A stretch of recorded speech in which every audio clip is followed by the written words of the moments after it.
बिस्मिल्लाहिर्रहमानिर्रहीम। अस्सलाम वालेकुम। मैं हूं महरीन सब्तैन। देख रहे हैं आप मेरा यूट्यूब चैनल और फेसबुक पेज। नाज़रीन, लाहौर वेलेंशिया टाउन केस में बड़ी ही तशवीशनाक कुछ डेवलपमेंट्स आई हैं। ऐसी कुछ सिचुएशन है जो बड़ी ही अलार्मिंग है, और किस तरह से एक इतना पुराना रिश्ता जो है उसको भी आप किसी तरह से ख़तरे में डाल सकते हैं। ये बहुत सी हमारी ख़वातीन के लिए भी एक सीखने के लिए और जानने के लिए वाक़या भी है। वेलेंशिया टाउन केस में 2 गिरफ्तारियां हुई हैं, एक मर्द एक औरत, और उनसे जो मालूमात हासिल हुई हैं वो बहुत ही चौंका देने वाली हैं। और इस केस में अब एक बहुत बड़ा मोड़ आ चुका है, यानी कि समझिए कि तकरीबन ये केस जो है ये अब एक ओपन एंड शट केस है, और अनकरीब भी पुलिस इसके ऊपर बैठ के, हो सकता है अभी आप जब वीडियो देखें और सुबह के वक्त आपको कल किसी वक्त एक प्रेस कॉन्फ्रेंस में पुलिस जो है ये तमाम चीज़ें जो है आपके साथ शेयर करेंगी, क्योंकि बस अब एक उस जहर से मुतालिक रिपोर्ट आनी बाकी रह गई है कि ये जहर बनाया कैसे गया था। ये जहर बनाया कैसे गया था ये मैं इसलिए कह रही हूँ क्योंकि माल आधा पहुंचा था, और आधा माल जो है उसको बाकायदा इंटरनेट से देखकर तैयार किया गया था। ज़रा वाक़े के बारे में थोड़ा सा आपको बता दूं कि अब हुआ क्या है। बेसिकली 16 जुलाई बताया जा रहा है। 16 जुलाई को एक पार्सल जो है वो पहुंचता है अलीना तक, और अलीना तक जब ये पार्सल पहुंचता है उसके बाद अलीना इस पार्सल पर काम करती है। ये मुबैना तौर पर अभी तक पुलिस की फाइंडिंग है। ये पार्सल जो है इसको एक्सेप्ट कर लिया गया है पहुंचाने वालों ने भी, और जहां पहले ये पहुंचा उन्होंने भी। और पुलिस जो है ये पार्सल जहां से चला था, यानी कि वो दुकान, वो सुपर स्टोर जहां से कि ये पार्सल रवाना हुआ था, उस तक भी पुलिस पहुंच गई है। और अब उन सुपर स्टोर के मालकान से भी पूछगछ हो रही है कि उन्होंने इतनी ख़तरनाक चीज़ इतनी ज़्यादा क्वांटिटी में क्यों भेजी, जो कि उनके बकौल ये चीज़ ख़तरनाक नहीं थी। इसको बेसिकली बनाया गया ख़तरनाक, वो किस तरह बनाया गया ये भी आप सुनेंगे तो आपके भी होश उड़ जाएंगे। बेसिकली अलीना ने अपने 20 साल पुराने ताल्लुक़ को इस्तेमाल किया। 2006 में उसके साथ पढ़ने वाली वो दोस्त जिस पर वो बड़ा एतबार करती थी, और दोस्त भी उस पर बहुत एतबार करती थी। ये ख़वातीन के लिए भी एक सोचने का पॉइंट है, एक लम्हा फ़िक्रिया है कि कभी भी, क्योंकि जाहिर सी बात है जब हम ट्रैवल करते हैं तो हम कहते हैं अपने बक्से में कोई भी चीज़ रखने से पहले अच्छे से छान पटक कर लो, किसी का सामान ऐसे बगैर देखे ना उठा लाओ। अब तो ये तक हो गया है कि आपके घर में अगर आपकी दोस्त की कोई चीज़ आती है तो उसको भी आपने इस तरह से लेकर नहीं पहुंचा देना कि आपके ऊपर पूरी जिम्मेदारी आ जाए। ये सब मैं इसलिए कह रही हूँ क्योंकि अब इस मामले में अलीना की दोस्त को गिरफ्तार किया गया है, उससे पूछगछ की गई है, क्योंकि दरअसल ये जहर पहुंचाने वाला कोई और नहीं बल्कि अलीना की दोस्त थी। जी हाँ, आप चौंक उठेंगे, लेकिन शायद उस दोस्त को भी नहीं मालूम था कि इस पार्सल में क्या है। जी हाँ, हुआ कुछ इस तरह से कि अलीना ने ऑनलाइन कुछ चीज़ें सर्च की हैं, और अब उसके मोबाइल के फोरेंसिक से भी कुछ चीज़ें सामने आ जाएंगी। उससे कुछ चीज़ें ऐसी सर्च की हैं जिनसे उसकी हिस्ट्री जो इनिशियल थी उसमें भी कुछ चीज़ें आई हैं। उससे ये मालूम होता है कि अलीना जो है जहर बनाने का तरीका ढूंढ रही थी। अलीना ने कुछ ऐसे चीज़ें देखी थी और कुछ ऐसी वीडियोज़ उसके पास थी जिससे उसे था मालूम कि किस तरह से किसी और चीज़ को किसी और चीज़ के साथ रिएक्ट करके बहुत ही जहरीला बनाया जा सकता है। अलीना की ये दोस्त इसके साथ कॉलेज में पढ़ा करती थी। जौहर टाउन में रहने वाली इसकी ये दोस्त, जिससे ये मरने से एक दिन पहले मिली भी थी, जिसने आकर मीडिया को बताया भी था कि किस तरह से अलीना बहुत परेशान थी। मुझसे उसकी मुलाकात हुई थी, वो कहती थी मेरा दिल करता है मैं खुदकुशी कर लूँ। उसके और उसके शौहर के ताल्लुकात अच्छे नहीं थे, उसके शौहर के उसके बहनोई से ताल्लुकात अच्छे नहीं थे। उसका शौहर उससे भी तंग था, यानी कि वो उसकी बीमारी से या फिर जो भी आजिज़ था, ये उसने अपनी दोस्त को नहीं बताया, लेकिन उसने ये ज़रूर बताया कि वो हमें साथ नहीं ले जाना चाहता, वो हमें धोखे से यहाँ लाया, उसने हमें यहाँ पर छोड़कर वापस जाना है अकेले, और ये बात मेरी बर्दाश्त में नहीं है। मैं तो पहले ही पाकिस्तान नहीं आना चाहती थी।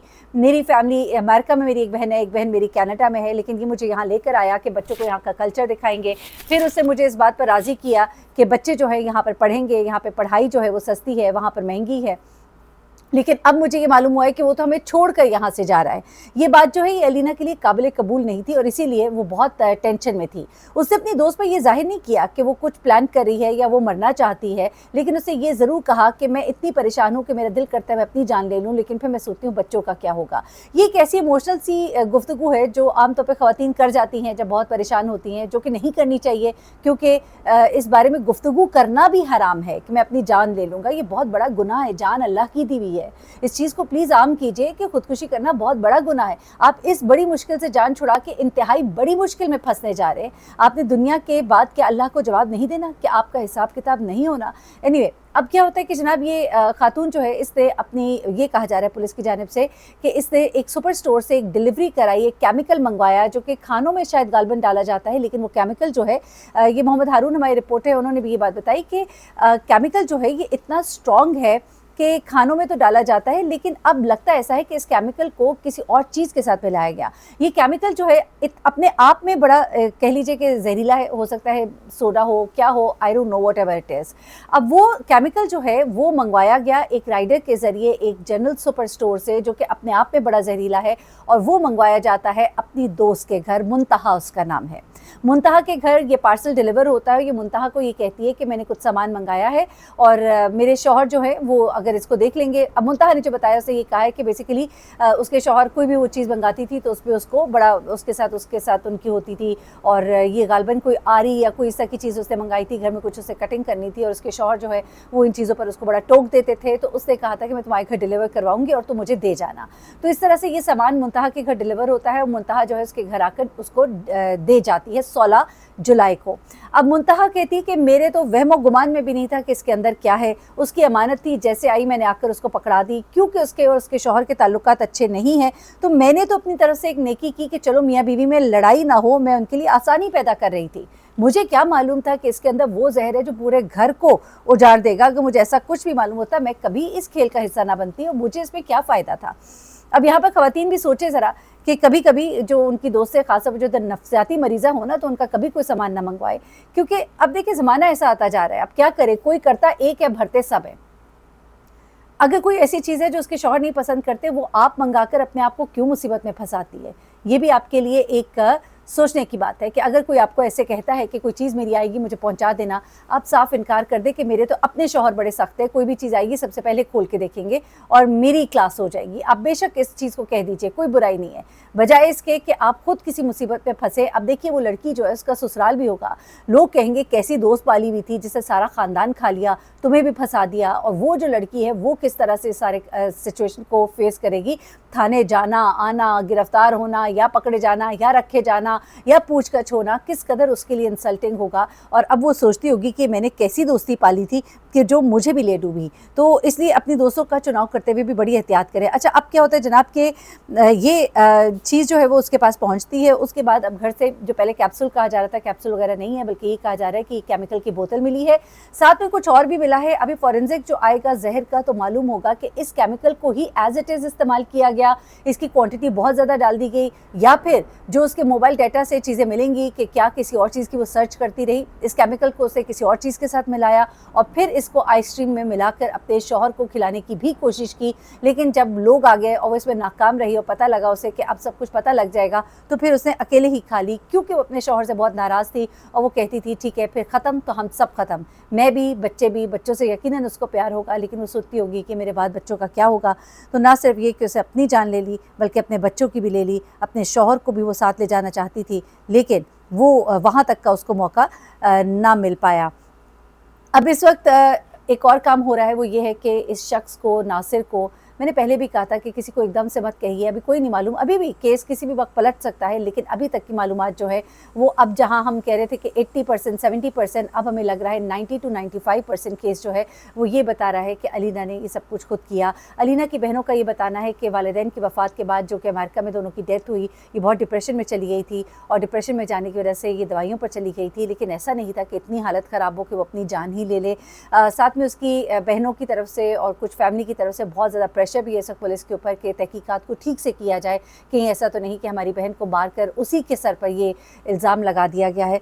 तो एक वजह ये भी सामने आ रही है। उसके अलावा सीसीटीवी कैमरास जो हैं वो सारे हासिल किए ही गए थे, लेकिन एक बार फिर से नासिर को उन तमाम जगहों पर दोबारा ले जाकर वो तमाम चीज़ों से उसे गुजारा गया है, किस तरह से कितनी देर में उसने क्या क्या शॉपिंग की, शॉपिंग लिस्ट देखी गई है, दुकान से उसका जो रिकॉर्ड है वो निकाला गया है कि क्या उस दिन उसने शॉपिंग की थी, उसमें क्या क्या आइटम्स थे, वो सब कुछ किया गया है। दोबारा से पूछताछ, एक बार फिर से मुलाजमा, साथ वाले हमसाए, सामने दुकानदार, सबसे दोबारा पूछताछ की गई है, ताकि इस केस को दोबारा से, जिस तरह कहते हैं ना कि उसको एक दफ़ा दोबारा एक्ट किया जाता है, इनैक्ट किया जाता है, ताकि वो देखा जाए कि उसके अंदर से क्या निकल रहा है, कोई चीज़ मिस आउट तो नहीं हो रही है।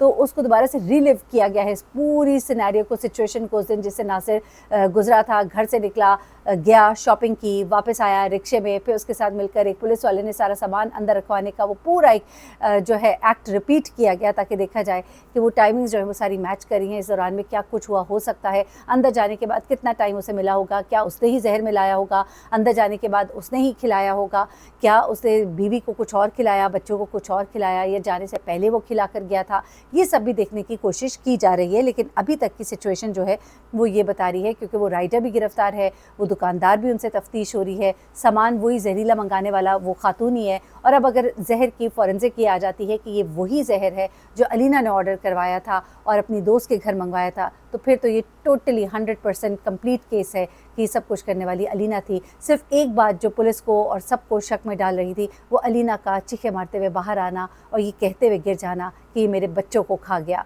तो इसका मतलब ये हुआ कि अलीना जो है वो आखिरी वक्त में भी क्या झूठ बोल रही थी, या क्या आखिरी वक्त में हम सुनते हैं कि मरने वाला सब सच ही बता रहा होता है, तो क्या वो सच था, या क्या वो उसके उस प्लान का हिस्सा था जो कंप्लीट ना हो पाया, तो उसको उसने इस तरह से कंप्लीट करने की कोशिश की। एनीवे, अभी कुछ और इंकिशाफात सामने आएंगे, अलीना ने पुलिस को क्या कुछ बताया, वो बातें भी अब सामने आने वाली है। इंशाल्लाह अगली किस्त में आपको वो भी बताऊंगी। अपना बहुत ख्याल रखिएगा, अल्लाह ताला सबको अपने ज़बान में रखे। अल्लाह हाफ़िज़।